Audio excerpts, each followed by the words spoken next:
नमस्कार, आप लोगों का स्वागत है आपके अपने चैनल OneExam.in पर। मैं भरत सिंह राठौड़, आपका दोस्त, आपका मेंटर, फिर से स्वागत करता हूं हमारे इस प्लेटफॉर्म पे। और थोड़ा सा डिले हो गया है नए टॉपिक के साथ आने में, थोड़ा समय लग गया था टॉपिक वाइज करने में, इसलिए ये क्लास थोड़ी सी लास्ट क्लास के बीच में और इस क्लास के बीच में थोड़ा सा गैप आ गया, अराउंड 1 वीक का। ठीक है, तो आज का जो हमारा टॉपिक है वो संत और संप्रदाय। जो सवाल RSMS SSB ने, जो अधीनस्थ बोर्ड ने आज तक पूछे गए सवालों में से topic wise art and culture का टॉपिक वाइज करने के बाद संत और एवं संप्रदाय के जो क्वेश्चंस है वो क्वेश्चंस मैं आप लोगों के समक्ष लाया हूँ। ठीक है, अराउंड 16 क्वेश्चन है इस एक टेस्ट सीरीज के अंदर। 01 संत एंड संप्रदाय और बाकी 02 हमारे पोर्टल पे अवेलेबल है, आप वहाँ जाके इसको भी सॉल्व कर सकते हो। ठीक है, 01 को मैं सॉल्व करवा रहा हूँ, यानी पहले टेस्ट को संत एंड संप्रदाय के, दूसरे को आप वहाँ जाके सॉल्व कर सकते हो। राइट, हमारे जो OneExam.in के जो ऐप है उसके ऊपर ये सारे टेस्ट अवेलेबल है। फिर से बता दूं मैं आपको, वहाँ जाके आप सब्सक्राइब कर सकते हो चैनल को, यूट्यूब पे चैनल को सब्सक्राइब कर सकते हो, और OneExam.in का ऐप डाउनलोड करके गूगल प्ले स्टोर से वहाँ जाके आप इस कोर्स को भी सब्सक्राइब कर सकते हो, जिसके अंदर आज तक पूछे गए अधीनस्थ बोर्ड के सारे सवाल है उसके अंदर है। ठीक है, सवाल और उसके आंसर भी है, तो एक टेस्ट के रूप में रखा गया है, उसको आप सॉल्व करोगे और एक नॉमिनल कॉस्ट के अंदर, बहुत ही ज़्यादा ना के बराबर कॉस्ट है। ठीक है, आप जाके देख सकते हो वहाँ पे। और सारे जो टेस्ट है उनको टॉपिक वाइज भी किया जा रहा है, जैसे कि आर्ट एंड कल्चर को लगभग कर दिया गया है, हिस्ट्री भी कर दिया गया है, 1-2 दिन में वो वहाँ पे अपलोड हो जाएंगे, आप वहाँ जाके उनको भी देख सकते हो। जिसने सब्सक्राइब कर रखा है उनको अवेलेबल हो जाएगा, जिसने नहीं किया वो भी कर सकते हैं। आने वाले जो भी एग्ज़ाम है उसके लिए आपको तैयारी में फ़ायदा मिलेगा। उसके साथ साथ असिस्टेंट प्रोफेसर वाला कोर्स भी हम अगले वीक के अंदर हम इसको लॉन्च कर देंगे, जो RPSC का है। और जूनियर अकाउंटेंट TRA का बैच ऑलरेडी अवेलेबल है, कंप्लीटेड है, वहाँ जाके आप उसको भी बाय कर सकते हैं। और UGC नेट का भी कोर्स अवेलेबल है, जो कॉमर्स वाला पार्ट है उसको हमने वहाँ पे सॉल्व करवा रखा है। ठीक है, तो शुरू करते हैं आज की क्लास। संत एवं संप्रदाय का पहला क्वेश्चन सॉल्व करते हैं। संत गुण सागर एवं वह नाम माला किस संत द्वारा रचित है? तो ये संत गुण सागर और नाम माला ये किसने लिखी थी? ये दादू दयाल ने लिखी थी। किसने? दादू दयाल जी ने लिखी थी। दादू दयाल जी को राजस्थान का कबीर भी कहा जाता है। क्या कहा जाता है? राजस्थान का कबीर भी कहा जाता है। ठीक है, और इन्होंने ये जो कविता लिखी है वो डुडाड़ी भाषा में लिखी है। कौन सी? डुडाड़ी भाषा, जिसको सदुकड़ी भी बोलते हैं। हम क्या बोलते हैं? सदुकड़ी भाषा भी बोलते हैं। ठीक है, ये उसकी भाषा का उपयोग किया था। सवाल आता है कि दादू दयाल ने जो उनकी रचना है वो कौन सी भाषा में है? डुडाड़ी या सदुकड़ी भाषा में वो सारी रचनाएं उनकी डाल रखी है। ठीक है, कौन है दादू दयाल? राजस्थान के कबीर भी कहा जाता है, और ज्ञानाश्री ज्ञानाश्री शाखा के प्रमुख संत कवि है। प्रमुख संत कवि है, या थे कह दो, है, इतिहास में है मतलब है, और ऐसे देखा जाए तो पास्ट में थे। दादू दयाल की बात, इनके शिष्य थे। जो सवाल ज़्यादातर पूछे गए हैं, इनके 52 स्तंभ कहा जाता है। इनके शिष्यों को क्या कहा जाता है? 52 स्तंभ। जो इनके पट शिष्य थे 52, और उसमें जो प्रमुख थे वो उनके कितने थे? प्रमुख शिष्य थे जो गरीबदास, जो मेन शिष्य थे गरीबदास, सुंदरदास, रज्जब जी और बखाना बखना बखना इनके प्रमुख शिष्य थे। ठीक है, और वैसे 52 स्तंभ इनके 52 पट शिष्य को कहा जाता है। इनके जो दादू दयाल जी के जो शिष्य बनते हैं, जो इनके क्या बोलते हैं, पट को फॉलो करते हैं, उनको दादू पंथ कहा जाता है। इनके पंथ को फॉलो करते हैं उनको क्या बोले? दादू पंथ। दादू पंथ कहते हो, जो इनको फॉलो करते हैं दादू पंथी कहा जाता है। ठीक है, दादू दयाल का नाम दादू दयालु ऐसे पड़े, बहुत दयालु थे, इस वजह से इनका नाम दादू दयाल जी पड़ गया, यानी दयालु थे तो दादू दयाल नाम पड़ गया था। ठीक है, इनकी समाधि कहाँ हुई थी? ये भी सवाल कई बार पूछा गया है कि इनके समाधि स्थल कहाँ है। वो नरेना जयपुर में है। ठीक है, नरेना बोल दो, नराना बोल दो। ठीक है, या नयपुर कह दो, ये सारे उसके नाम है। ठीक है, नराना, नरेना, नराना या नयपुर, जयपुर में पड़ता है ये।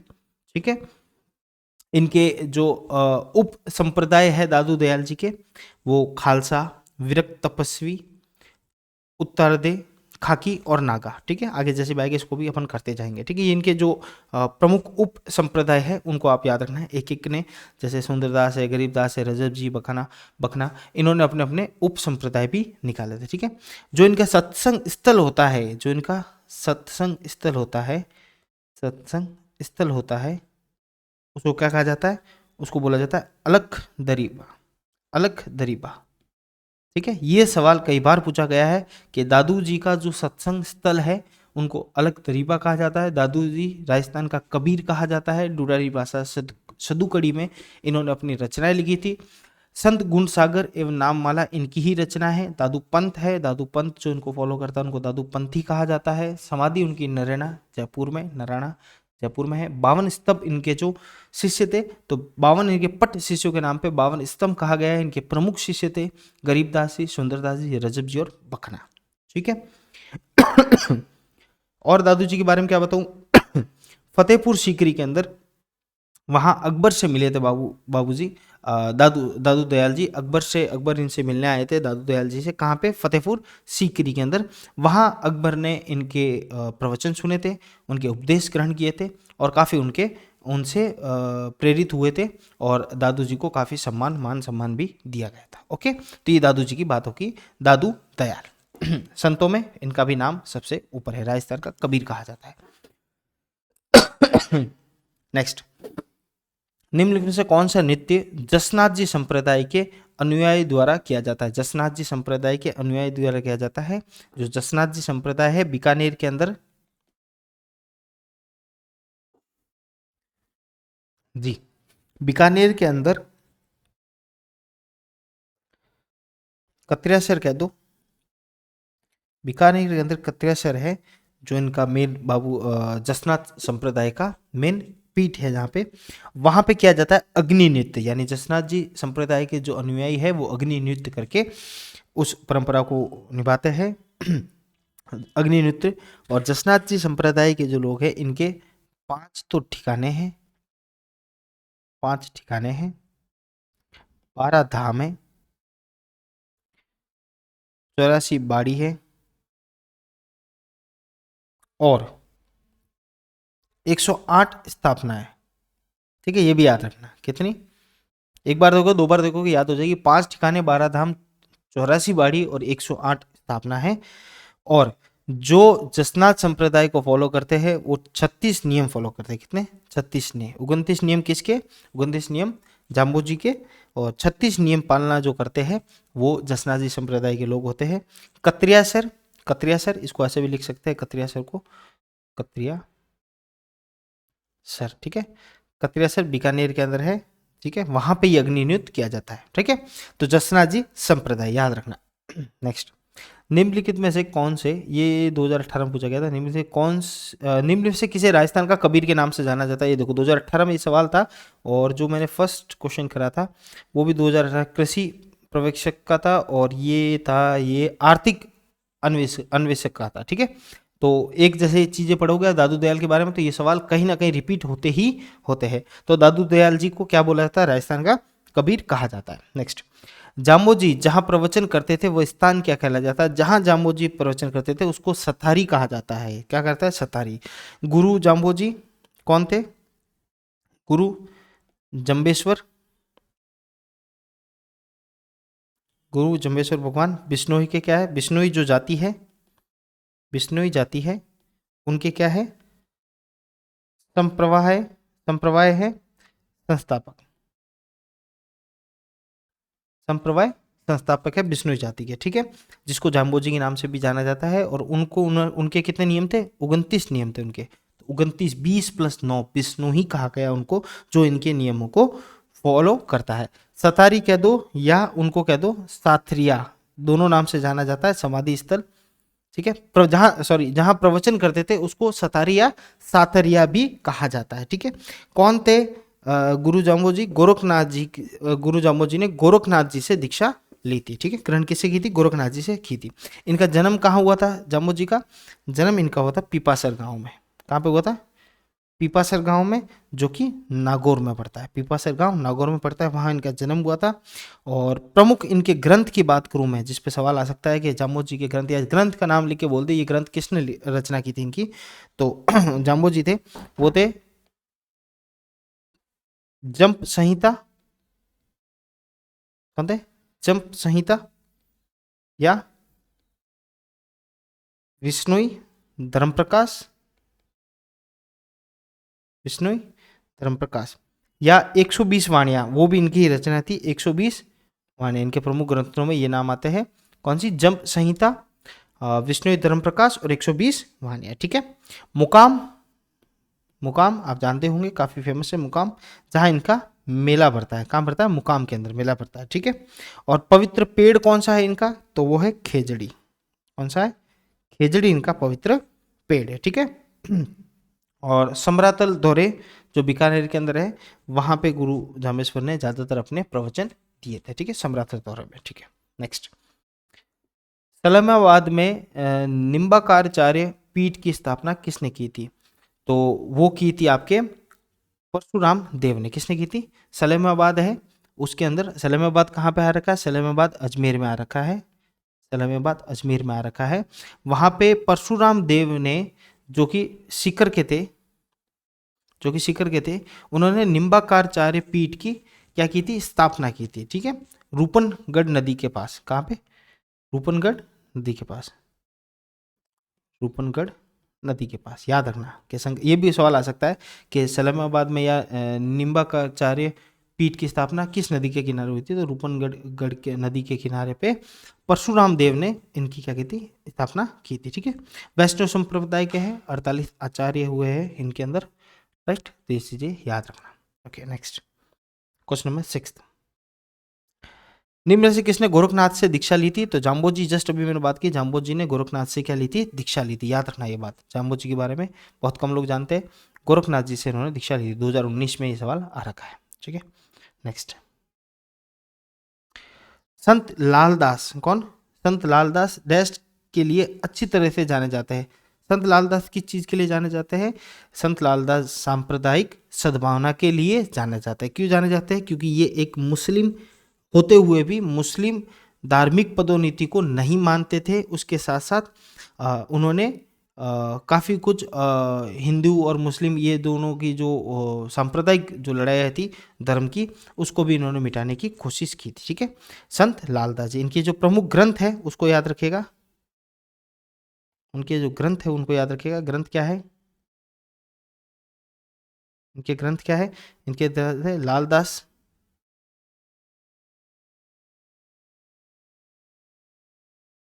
को चेतावनी। ठीक है, प्रमुख ग्रंथ है इनका लालदास को चेतावनी। ठीक है, संत लालदास जी कहाँ पे हुए थे? इनका जन्म हुआ था धौलीदूब गांव में। कहाँ पे? धौलीदूब गांव में, जो कि अलवर में पड़ता है। कहाँ पड़ता है? अलवर में पड़ता है। ठीक है, मेवात में। मेव समाज के लोग इनको काफी मानते हैं। और इनकी जो समाधि स्थल है, जो इनकी समाधि है, वो शेरपुर मंदिर, शेरपुर में है। वहाँ पे शेरपुर मंदिर से फेमस है जो इनका समाधि स्थल है लालदास जी को। इनको मेव जाति ज़्यादा मानती है, मेव मुसलमान जो होते हैं उनको ज़्यादा मानते हैं। और ये सांप्रदायिक सद्भावना के लिए अच्छी तरह से जाने जाते हैं। नेक्स्ट क्वेश्चन नंबर 8, इनको सुमिलित कीजिए। सुमिलित कीजिए अच्छी तरीके से। सुमिलित कैसे करेंगे अपन? सुमिलित करेंगे जसनाथ जी, अभी जो मैंने बताया था कतरियावास 4 नंबर, यानी एक का हो गया 4। दूसरा क्या है? शीतला जी को एक बार छोड़ दो। जाम्बो जी का आपने पढ़ा था, जाम्बो जी मुकाम याद है? नोखा मुकाम। ठीक है, फिर हो गया जीन माता। जीन माता आपके आते हैं कहाँ पे? बीबी का शीतला जी हो गया। हाँ, जीन माता सबसे लास्ट, वो है रेवासा सीकर के अंदर। ठीक है, रेवासा सीकर के अंदर। ये मैंने तीसरा यहाँ लिख दिया, चौथा तीसरा, और जीन माता रेवासा सीकर के अंदर। तो बचा कौन अब? शीतला जी। तो शीतला जी के लिए क्या ऑप्शन बचा? चाकसू जयपुर, याद रखना। ठीक है, ये इनका सही सम्मिलित है। 4 2 3 1 यानी पहला नंबर। नेक्स्ट, निम्नलिखित में से संतों में से कौन जन्म से मुसलमान था? तो अभी बता दिया जस्ट मैंने आपको, लालदास जी। संत लालदास जी जन्म से मुसलमान थे। ठीक है, ये मैंने आपको बताया था, अभी जस्ट ऊपर ही बताया था। और इनके जो संत लालदास जी के बारे में अभी जस्ट बताया था कि मेव समाज इनको मेवात में ज़्यादा फेमस है। ठीक है, इनका मंदिर याद रखना, जहाँ इनके समाधि स्थल है वो शेरपुर मंदिर है। सवाल पूछा जाता है, ये जैन में मैकेनिकल डिग्री 2016 में पूछा था, मंत्र राज प्रकाश किस संत के आध्यात्मिक विचारों का संकलन है? तो मंत्र जो प्रकाश राज प्रकाश है वो है संत हरिदास जी का। संत हरिदास जी का कौन सा है? मंत्र राज प्रकाश उनके आध्यात्मिक विचारों का संकलन है, यानी एक आध्यात्मिक विचार जो उन्होंने दिए थे उसका एक संकलन है। ठीक है, कौन थे संत हरिदास जी? संत हरिदास जी निमार्क, अभी जो अपने पढ़ा था निमार्क, परशुराम देव ने जो निमार्काचार्य पीठ का स्थापना की थी, ये उसी निमार्क मत के एक शाखा, ठीक है, उसकी एक शाखा है, उस शाखा के क्या थे? उस संप्रदाय से थे। और इनके जो हरिदास जी की सबसे इंपॉर्टेंट बात है कि जो फेमस गायक है कौन जी? तानसेन जी। कौन? तानसेन जी, वो इनके शिष्य थे। ठीक है, तानसेन जी इनके शिष्य थे। किसके? संत हरिदास जी के शिष्य थे तानसेन जी। ठीक है, हरिदास जी के दर्शन करने के लिए अकबर इनके दर्शन करने के लिए वृंदावन गए थे और वृंदावन में इनके दर्शन किए थे। किसके? हरिदास जी के। जो इंपॉर्टेंट बात है वो आप याद रखना। ठीक है, चलो, चरणदासी संप्रदाय की प्रधान पीठ कहाँ है? चरणदासी संप्रदाय की प्रधान पीठ कहाँ है? एक मिनट एक मिनट एक मिनट एक मिनट, इसको थोड़ा सा अपन अलग कर लेते हैं। हरिदास जी के बारे में और दो तीन बातें मैंने थोड़ी लिखी है, उसके बारे में बता देता हूँ, वो आपको मैं बता देता हूँ। एक मिनट जी, हरिदास जी के बारे में बता देता हूँ। मंत्र राज प्रकाश किस संत के आध्यात्मिक विचारों का संकलन है? मंत्र राज प्रकाश किस संत के आध्यात्मिक विचारों का संकलन है? तो उसका आंसर होता है संत हरिदास जी। हरिदास जी के बारे में बताता हूँ। निरंजनी, कौन? निरंजनी संप्रदाय चलाया था इन्होंने। क्या चलाया था? निरंजनी संप्रदाय चलाया था संत हरिदास जी ने। ठीक है, और इनका मेन नाम था हरिदास जी का हरि सिंह। क्या नाम था? हरि सिंह नाम था इनका। और ये नागौर के थे। कहाँ के थे? नागौर के थे। मूल नाम क्या कहता? नागौर के थे। ठीक है, ये हरिदास जी थे ना, पहले डकैत थे। कौन थे? डकैत थे, डाकू थे। ठीक है, उसके बाद उन्होंने अपना लिया संत और इस क्या बोले प्रवचन और इस तरीके से आगे उन्होंने निरंजनी संप्रदाय चलाया था। हरि सिंह नागौर के थे, एक डकैत थे, इसलिए इनको को बोला जाता है, इनको कलयुग का क्या बोला जाता है? याद रखना, संत हरिदास जी को कलयुग का वाल्मीकि भी बोला जाता है। वाल्मीकि की लगभग लगभग सेम स्टोरी थी, तो उनको कलयुग का वाल्मीकि भी बोला जाता है। ठीक है, ये याद रखना, ये इंपॉर्टेंट है। ऐसे कि राजस्थान का कबीर, कलयुग का वाल्मीकि किसे कहा गया? तो संत हरिदास जी। ठीक है, और ये जो मंत्र राज प्रकाश है ये इनके प्रवचनों का संकलन है। ठीक है, इन्होंने उपदेश दिए थे, एक तो मंत्र राज प्रकाश में, तथा एक और है इनका, अगली बार सवाल में भी ये नहीं आकर ये आ जाए कि हरिपुरुष जी की वाणी, हरिपुरुष जी की वाणी करके भी इनका एक संकलन है, उसके अंदर भी इन्होंने उपदेश दिए हुए है। ठीक है, ये इनके बारे में याद रखना। एक वाणी से याद आया मुझे, जामो जी का सवाल था। जामो जी का सवाल कहाँ गया? ये देखो, ये गुरुद्वारा, ये इसमें लिख देता हूँ कि गोरखनाथ जी से दीक्षा किसने? जामो जी ने। जामो जी की कुछ और क्या बोले रचना है, उसके बारे में बताता हूँ। एक तो जो जाम्बो जी की रचना, क्या है जाम्बो जी की जो वाणी है, यानी उन्होंने जो भजन वजन दिए या उन्होंने जो बातें कही है, उसको क्या बोला गया? उसको बोला गया शब्द वाणी। क्या बोला गया? शब्द वाणी। कई बार पूछा जाता है शब्द वाणी किसके लिए प्रयोग कहते हैं? जाम्बो जी ने अपनी जो वाणियां, जो बातें कही, उसको शब्द वाणी के नाम से कहा गया, या उसको गुरुवाणी भी कहा गया। क्या गया? गुरुवाणी, या उसको जम्ब वाणी भी कहा गया। क्या बोला गया? जम्ब वाणी भी कहा गया, और उसको वेदवाणी भी कहा गया। ठीक है, ये नाम से भी पुकारा गया। ये भी सवाल मुझे कहीं दिखे थे, इसलिए मैं सोचा आपके साथ शेयर कर लूं। ठीक है, ये 11वां क्वेश्चन, चरणदासी संप्रदाय के प्रधान पीठ कहाँ पे है? जो चरणदासी संप्रदाय है उसकी प्रधान पीठ है दिल्ली के अंदर। कहाँ पे है? दिल्ली के अंदर। दिल्ली के अंदर क्यों? दिल्ली के अंदर बादशाह मोहम्मद शाह इनके शिष्य थे। किनके? चरणदासी संप्रदाय, चरणदासी संप्रदाय के शिष्य, यानी इनको इसी संप्रदाय से वो उन्होंने मान लिया था। किसने? बादशाह। इसलिए प्रधान पीठ कहाँ रख दी? दिल्ली में रखी। बादशाह मोहम्मद शाह, मोहम्मद शाह ये कहते हैं शिष्य थे। ठीक है, इसी संप्रदाय के। ओके, चरणदासी संप्रदाय किसी लिए, तो संत चरणदास जी थे, उन्होंने ये संप्रदाय निकाला था। चरणदास जी, संत चरणदास जी थे, इसके शिष्य थे बादशाह मोहम्मद, शिष्य थे इनके, और दिल्ली में इनकी प्रधान पीठ है। और आज भी जो दिल्ली में जामा मस्जिद है उसके बाद इनके संप्रदाय, चरणदासी संप्रदाय की प्रधान पीठ है, और वहाँ पे आज भी इस संप्रदाय के लोग रहते हैं और इस तरीके से इनकी फॉलो करते हैं। ये एक तरीके से योगी के रूप में है, तो इनके शिष्य योग वोग और इस चीज़ में काफ़ी होता है। ये कहाँ के थे? ये अलवर के थे। कहाँ के थे चरणदास जी? अलवर के थे, ठीक है। और योगी कहलाते थे, योग वो इसमें चीज में थे। और नादिर शाह ने जब दिल्ली पे आक्रमण किया था, मोहम्मद शाह को लिखित रूप में, क्यों उनके शिष्य हो गए थे मोहम्मद शाह? क्योंकि चरणदास जी जो थे उन्होंने मोहम्मद शाह को पहले बता दिया था कि नादिर शाह आएगा, 6 महीने पहले बता दिया कि ईरान से एक नादिर शाह करके आएगा, वो तुम पे आक्रमण करेगा। और ये भविष्यवाणी उन्होंने 6 महीने पहले ही कर दी थी, इसलिए इससे वो काफ़ी हो गए थे। और एक्चुअल में वो 6 महीने बाद आया था और उसने युद्ध वुद्ध किया था। तो मोहम्मद शाह उस दिन से इनके शिष्य बन गए कि भाई इनको फ्यूचर दिखता है, ठीक है। इनकी कहाँ है प्रधान पीठ? कहाँ है? दिल्ली के अंदर। नेक्स्ट, संत जसनाथ जी के बारे में कौन सा कथन सही नहीं है? नहीं है ये देखना है। इनका जन्म 1480 के बीकानेर के कत्रियावास गांव में हुआ था, ये तो बात सही है। कत्रियासर में इन्होंने 12 वर्ष तक साधना की थी, फिर 1506 में इन्होंने कत्रियासर में समाधि ली थी। और इनके उपदेश सिंधुगढ़ी या कोंडा नाम से ग्रंथ संग्रह थे, ये भी याद रखना है। कौन है? इनके उपदेश को बोला जाता है सिंधुगढ़ा व कोंडा, ठीक है, ये याद रखना आप। इसमें जो गलत है वो ये है कि इन्होंने 12 वर्ष क्या की थी, या कत्रियासर में साधना की थी। ये इसका आंसर ऐसे तो सही है, लेकिन ये आंसर गलत है। 12 वर्ष उन्होंने वहां पे साधना नहीं की थी। नेक्स्ट, सूची प्रथम एवं सूची द्वितीय को मिलाए एवं नीचे दिए गए कोड के आधार पर सही उत्तर का चयन कीजिए। तो सूची 1 और 2 आपके सामने है। शेख हमीदुन मिथे, महावाली जयपुर, मौलाना जियाउद्दीन गागरीन नहीं, ये गागरोन है, ठीक है, ये गागरोन है, ठीक है। और शेख नजमुद्दीन खाटू और शेख बाबा इस्तेकाह फतेहपुर, ये देखो याद रह जाए तो अच्छी बात है, देख लेना एक बार। शेख महमूद्दीन जो थे हिमुद्दीन हमीदुद्दीन मिठे, ये गागरोन के थे, तो इसका उत्तर पहले का क्या होगा? ये गागरोन के थे, तो ये सेकंड नंबर फर्स्ट आ जाएगा, ठीक है। और दूसरा क्या था? मौलाना जियाउद्दीन, ये जयपुर से ताल्लुकात रखते थे, तो ये होगा फर्स्ट नंबर। तो सेकंड और फर्स्ट किस में है भैया? सेकंड और फर्स्ट ये पहला वाला ही लग रहा है मुझे, ठीक है। फिर शेख नजमुद्दीन जो थे वो फतेहपुर से थे, और ये हो गया फतेहपुर चौथा।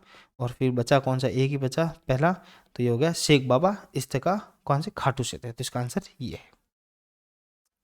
एक शासक एवं संत पीपा किस स्थान से संबंधित थे? एक शासक भी थे, उसके साथ साथ संत भी थे, उनको बोला जाता गया संत पीपा। क्या बोला गया? संत पीपा। वो कहाँ से थे? वो गागरोन से थे, याद रखना। वो कहाँ से थे? गागरोन में। गागरोन खींची राजपूत थे ये, और ये बाद में संत बन गए थे, और राजा भी थे, उसके साथ संत कवि भी थे ये। और ऐसे इनका नाम प्रताप सिंह था। क्या नाम था? प्रताप सिंह खींची नाम था इनका। फिर ये संत पीपा से जाने गए, संत पीपा से जाने गए थे। और इनको पीपा बैरागी भी बोला जाता है। क्या बोला जाता है? पीपा बैरागी, ये भी नाम से जाने जाते हैं ये। और पीपा जी की जो छतरी है, ये हमेशा सवाल आ गया, पीपा जी की छतरी वो कहाँ है? वो गागरोन में। वो भी कहाँ पे? गागरोन। गागरोन कहाँ रखा है भैया? झालावाड़ में। कहाँ रखा है? झालावाड़ में। आऊ और सिंध उस नदी के किनारे पे है, और बीचों बीच, और काली सिंध और आहू नदी के बीचों बीच में है गागरोन किला। खिंची राजपूतों का शासक रहा था, ठीक है। इनके जो गुरु, संत पीपा के जो गुरु थे, रामानंद जी थे। कौन थे इनके जो गुरु थे? वो कौन थे? रामानंद जी। क्या थे? संत जी रामानंद जी के पास गए, शिक्षा ली, उनके प्रवचन सुने। उस दिन से उनके दिमाग में एक अलग चीज़ आ गई कि भाई नहीं, हमें भी दया दृष्टि करनी। एक बार तो राजपाट छोड़ रहे थे, लेकिन रामानंद जी ने कहा राजा बने रहो लेकिन अच्छा काम करो। तो उस दिन से वो काफ़ी कुछ परोपकारी इस तरह के काम करने लगे थे, ठीक है। और दर्जी समुदाय के लोग इनको अपना आराध्य देवता मानते हैं। कौन मानते हैं? जो दर्जी समुदाय के लोग होते हैं, आराध्य देवता मानते हैं इनको, आराध्य देव मानते। किनको? संत पीपा को, ठीक है। इनका एक और बाड़मेर जिला के अंदर, कहाँ पे? बाड़मेर, याद रखना, बाड़मेर जिले के अंदर जिले में समदड़ी करके एक जगह पड़ती है, समदड़ी तहसील है। वहाँ इनका विशाल मंदिर है एक, किनका? संत पीपा का। ठीक है, वहाँ पे एक विशाल मंदिर बनाया हुआ है संत पीपा के। इनकी जो रचना है उसको मैं बता दूं, चिंतावनी, चिंतावनी जोग करके इनकी रचना है जो काफी फेमस है, चिंतावनी जोग। ये भी याद रखने वाली बात है। इनका निधन जो हुआ था, इनका निधन हुआ था कहाँ पे? टोड़ गांव। कहाँ पे? टोड़ा गांव, जो कहाँ पे? टोंक में। कहाँ पे? टोंक में टोड़ा गांव, वहां पे इनका निधन हुआ था। और उसी जगह पर टोड़ा गांव, टोंक के अंदर ये ट है, टोंक है, तुम इसको मैं थोड़ा सा राइटिंग देख लेना। वहां पे क्या बनाया हुआ?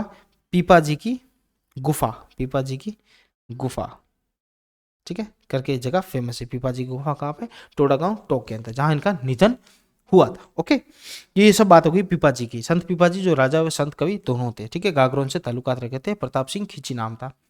बालिन जी के गुरु कौन थे? जो बालिन जी थे उनके गुरु थे दादू दयाल जी। कौन थे? दादू दयाल जी थे बालिन जी के गुरु। और जो बालिन जी इनके शिष्य थे, जो 52 मैंने बताया था उसमें से बालिन जी भी थे।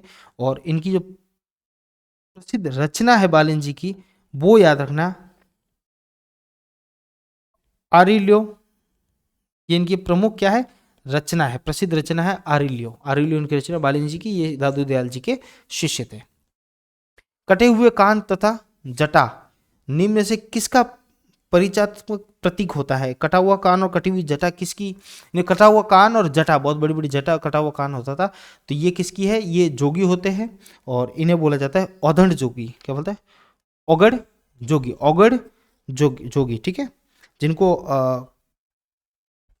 कनफटा भी बोला जाता है, कि दूसरे नाम से क्या बोला जाता है? कनफटा। कनफटा नाम से भी जो थे, ये गोरख संप्रदाय से आते हैं। किस पे आते हैं? गोरख संप्रदाय से, ठीक है। कन फटा भी बोला जाता है। और कटे हुए कान और जटा, और इनकी क्या होता है? प्रतीक होता है, एक तरीके से पहचाना जाता है कि भाई ये जोगी है। और जोगी भी कौन से है? जोगी भी कौन से है?